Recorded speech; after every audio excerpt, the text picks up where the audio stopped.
تو شعب ابو طالب میں جو خاندان بنی ہاشم کے لوگوں نے 3 سال زندگی گزاری ہے. 3 سال. کیا اس میں دھوبی کپڑے نہیں دھو سکتا تھا، صفائی کرنے والے کی صفائی نہیں کر سکتا تھا، کوئی چیز ان سے خریدی نہیں جائے گی، کوئی چیز ان سے بیچی نہیں جائے گی، کوئی ان سے ملنے نہیں جائے گا. لیکن سال کے 4 مہینے ایسے ہیں، رجب، ذی قعدہ، ذی الحجہ اور محرم، یہ 4 مہینے وہ ہیں جس میں ہر قسم کا جنگ و جدال ایام جاہلیت میں بھی ممنوع تھا. اچھا اس وقت بھی تھا.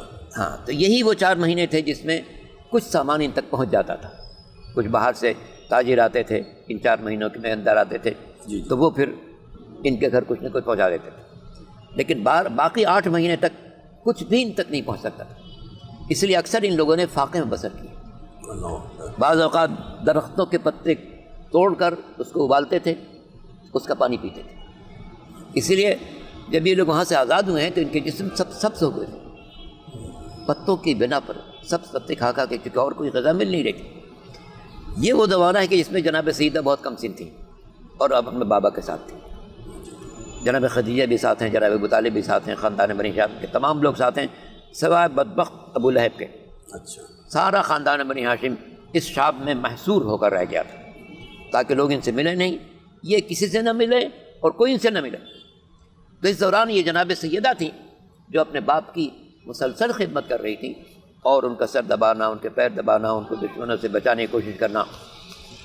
جناب ابو طالب رات کو جب پیغمبر ایک بستر پر سو جاتے تھے تو جناب ابو طالب آدھی رات کو وہاں سے اٹھاتے تھے، اپنے بستر پر سلاتے تھے اور ساری رات اپنے بستر کے قریب تلوار لے کے کھڑے رہتے تھے اور پیغمبر کے بستر پر اپنے کسی بیٹے کو سلاتے تھے تاکہ اگر کوئی دشمن خون مارے تو ابو طالب کا بیٹا قربان ہو جائے، پیغمبر کی جان بچے.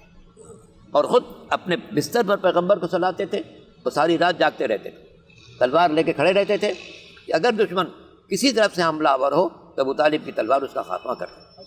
تو یہ شعب ابو طالب ایک غیر معمولی عرصہ حیات ہے زندگی کا، جس میں خاندان بنی ہاشم نے جس استقامت کا مظاہرہ کیا ہے، جیسے صبر کا مظاہرہ کیا ہے، جیسے قوت برداشت کا مظاہرہ کیا ہے، وہ تاریخ انسانی میں بے مثال ہے. کوئی خاندان ایسے نہیں ہو سکتا 3 سال تک اس کا بائیکاٹ کیا جائے کہ اس کے ہاتھ میں کوئی چیز بیچی نہ جائے، کوئی چیز خریدی نہ جائے، صفائی کرنے والا صفائی نہ کرے، باورچی ان کا کھانا نہ پکائے، دھوبی ان کے کپڑے نہ دھوئے. اس کے باوجود انہوں نے بسر کیا چونکہ دین کی خاطر تھا. سرکار دو عالم اور ان کے جتنا کلمہ پڑھنے والے اور خاندان بنی ہاشم کے جو معزز افراد تھے وہ جانتے تھے کہ یہ دین غالب آ کے رہے گا. کتب اللہ لاغلبن انا ورسلی، قرآن مجید کی آیت ہے، اللہ نے یہ بات لکھ دی ہے کہ میں غالب رہوں گا، میرے رسول غالب رہیں گے. اس بنا پر سب کو یقین تھا کہ دین غالب رہے گا. ہمیں اپنے طور پر جو کچھ برداشت کرنا ہے برداشت کریں گے، یہ ظلم دنیا کا ختم ہو جائے گا، دین کا پرچم انشاءاللہ بلا